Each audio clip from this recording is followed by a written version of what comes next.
보험 사고를 보험 소비자와 함께 바라보는 새로운 시선, 새로운 TV입니다. 즐거운 금요일 아침입니다. 출근길에 보니 봄비가 내립니다. 내리는 봄비가 이 코로나를 모두 씻어버리고 우리 모두가 마스크 없이 자유롭게 대화하고 손잡고 사는 그런 세상이 빨리 오길 진심으로 바랍니다. 오늘은 업무 수행 중에 교통사고를 당한 피해자인 경우에 산재보험으로 처리받을 건지 아니면 자동차 보험으로 처리받을 건지에 대한 것입니다. 요즘 출퇴근 중 재해도 산재보험 처리가 되면서 교통사고와 경합된 사고가 많아지고 있는 듯합니다.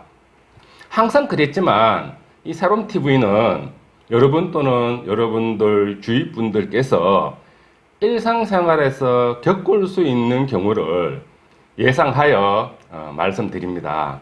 그런 경우에 어떻게 대응하는 것이 바람직한 것인지에 대한 논의를 드리고 있습니다.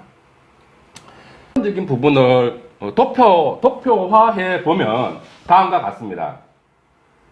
이제 기본적으로 업무 수행 중에 교통사고를 당한 피해자는 산재로 처리받을 수도 있는 것이고요. 자동차 보험으로도 처리받을 수 있는 것입니다. 하지만 그 둘을 이중으로 보상이나 배상을 받을 수는 없는 것이라는 부분을 갖다가 말씀드리고요. 이쪽은 산재보험 영역이고요. 이쪽은 자동차 보험 영역인데, 그러면은 우리 보험 소비자인 피해자가 어떻게 처리하는 것이 바람직한 것인지에 대한 내용을 여기다가 적어 놓았습니다. 치료비 부분은 산재에서는 요양급이라고 표현을 하는데요. 산재에서는 치료비 과실상계하지 않습니다. 그런데 자동차 보험에서는 치료비 과실상계를 하지요. 그럼 우리 보험 소비자는 산재로 치료받는 것이 유리한 것입니다. 자, 입원 중에 휴업급여. 산재에서는 평균 임금의 70%를 계산해 드립니다. 자동차 보험회사에서는 실소득을 인정을 하고요. 그렇다면 우리 보험 소비자는 산재로 휴업급여 지급받은 후에 입원 기간 중에 실제로 잃어버린 수입과 산재로 지급받은 휴업급여와의 그 차액을 자동차 보험으로 계산받는 방법이 빠지지 않겠죠. 빠지지 않는 계산이라고 볼 수 있겠습니다. 그리고 장애는 두 가지로 나누어 봤는데요. 산재 장애 등급 8급 이하로 평가받은 경우가 있고요. 산재 장애 등급 7급 이상으로 평가를 받은 경우가 있겠습니다. 산재 장애 등급 8급 이하는 장애 일시금을 계산받게 되고요. 산재 장애 등급 7급 이상으로 평가를 받게 되면은 장애연금이나 장애 일시금 둘 중에 하나를 갖다가 지급받으실 수 있는데, 선택적으로 장애연금이 좀 유리하죠. 장애연금을 생존하시는 동안에 지급받으실 수 있는 부분입니다. 자, 그러면 산재 장애 등급 8급 이하로 평가를 받았을 때 산재로 해당 일시금, 장애 일시금을 지급받으시고, 자동차 보험으로는 노동능력 상실률, 그러니까 장애율이죠. 노동능력 상실률에 따른 장애 상실 수익액을 계산받으실 수 있습니다. 그러면은 우리 보험 소비자는 어떻게 하는 게 바람직하냐?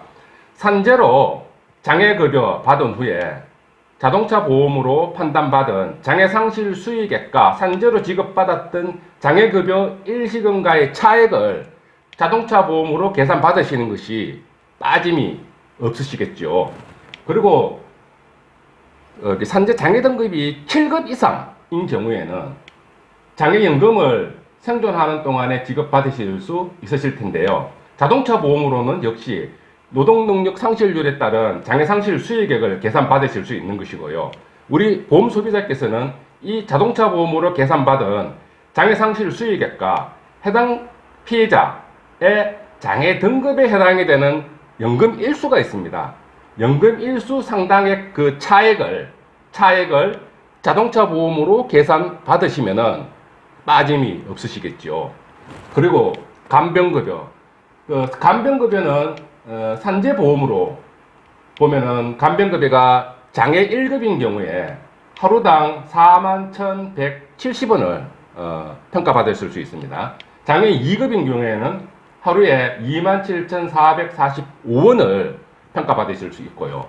근데 자동차 보험으로는 법원 기준으로 2021년 상반기 기준으로 봤을 때 개호 1명을 평가받으면 하루에 14만 1,096원을 인정받으실 수 있습니다. 개호 0.5인 기준으로는 하루에 7만 548원을 인정받으실 수 있고요. 그러면은 우리 보험 소비자는 이 자동차 보험으로 과실 상계 후 이 개호비가 자동차 보험으로 계산했을 때 과실 상계 후 금액이 이 개호비가 산재 간병급여보다 크다면 산재로 청구하지 않고 자동차 보험으로 지급받는 방법이 유리하다 할 수 있겠습니다. 그리고 위자료와 향후 치료비가 있는데요. 산재에는 위자료가 없습니다. 자동차 보험에는 다친 정도에 따라 가지고 위자료가 판단받게 되고요. 그리고 다친 정도에 따라 가지고 향후에 발생이 되어질 예상되는 치료비를 평가받으실 수 있습니다. 그렇다면은 우리 보험 소비자께서는 자동차 보험으로 전액 지급 처리 받으시는 게 유리하다 할 수 있겠습니다. 그리고 이 사망 시에는 산재로는 평균 임금의 120일치를 갖다가 계산 받으시는데요. 2020년 기준으로 봤을 때 최고 1,500만 원, 최저 1,100만 원까지 인정을 받게 됩니다. 그런데 자동차 보험으로는 법원 기준으로 500만 원밖에 책정이 되어 있지 않고요. 평균적으로 그렇습니다. 그렇다면 우리 보험 소비자께서는 자동차 보험으로 청구 않고 산재로 지급받는 방법이 유리하다 할 수 있겠습니다. 자, 여기서 이제 사례를 한번 봐보도록 할게요. 사례인데요. 서울중앙지방법원 2016 가단의 101240 사건입니다. 어떤 사건이냐 하면은 직장 동료가 운전하는 차에 업무상 조수석에 동승하여 가던 중 이 직장 동료인 이 운전자의 부주의로 가드레일을 충격하여 단독 사고죠. 이 동승자인 피해자가 요추 4번 방출성 골절로 요추 2번과 요추 4번 사이를 후방 고정수를 하였던 사례입니다. 그런데 그 이후에도 이 피해자는 척수가 손상이 허리에 있는 척수가 손상이 되어서 하지 불안전 마비와 배뇨 장애를 입은 그런 사례입니다. 물론 이 피해자인 동승자가 안전운전 촉구 불이행으로 과실 10% 판단받은 사안이고요. 보험사는 호위동성 감액도 추가적으로 주장하였으나 재판부는 이를 받아들이지 않았습니다. 호위동성 감액은 상당히 부당한 지점인데 단독 사고에 등에 있어가지고 동승자에 대해서 보험사가 호위동성 감액을 기계적으로 20% 내외를 갖다가 주장합니다. 법원의 태도는 그렇지 않다는 부분이고요. 이 호위동성 감액에 대해서는 다음 시간에 한번 논의 한번 해보도록 그렇게 하겠습니다. 해당 피해자는 역시 업무 중 재해니까 산재로도 처리가 가능하실 거고 자동차 사고니까 이 자동차 보험으로도 처리 받으실 수 있는 것이죠. 그래서 치료비는 아까 전에도 말씀드렸던 것처럼 사고일로부터 16개월 동안 산재보험으로 7천만 원 정도 치료를 받았고요. 자동차 보험으로 치료를 받지 않았던 겁니다. 하여서 발생 치료비에 대해서 치료비 과실 상계를 당하지 않았던 것이죠.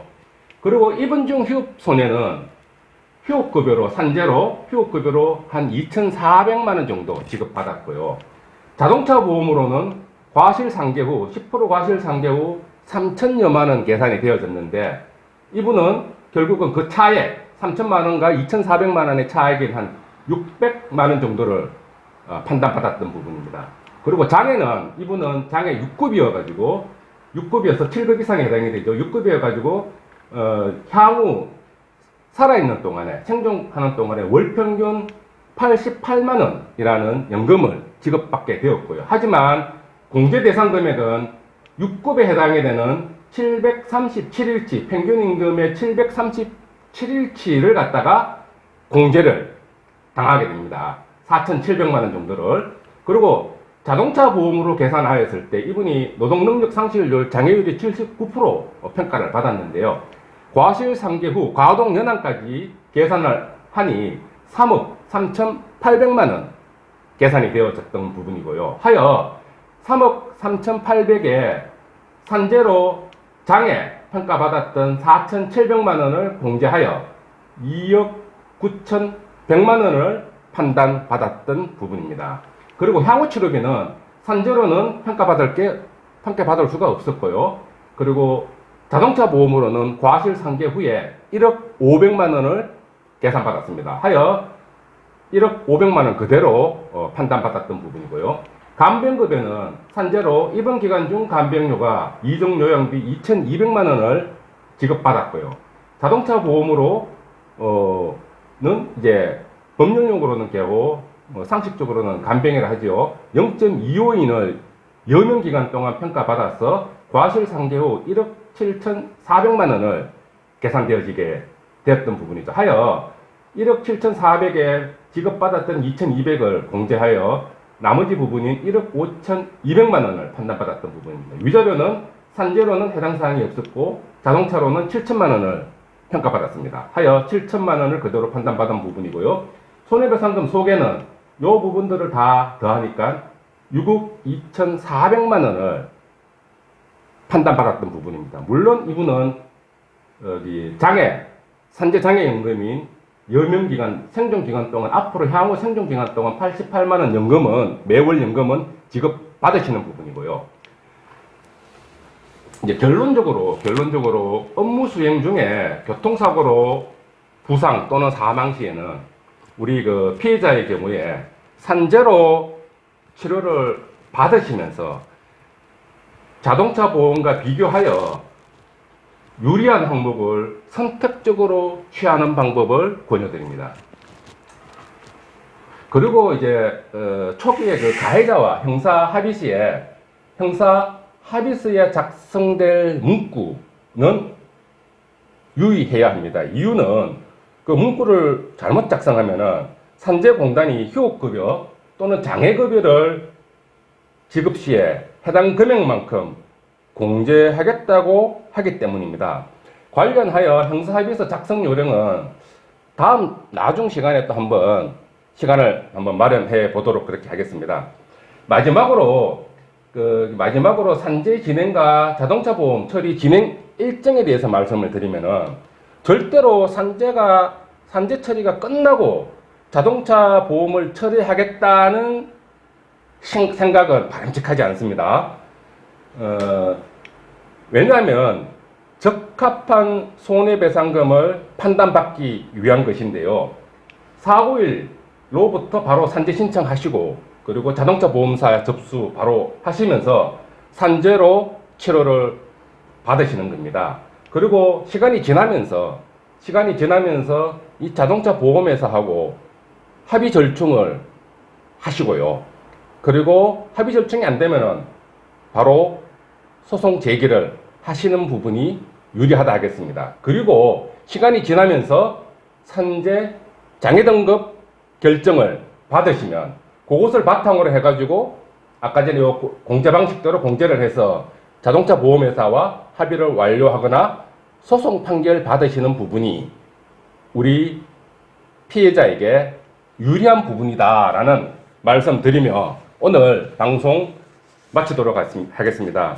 다음 시간에 또 다른 사례를 가지고 새로운 시선으로 바라보는 보험사고를 시청자 여러분과 함께 논의하도록 하겠습니다. 감사합니다.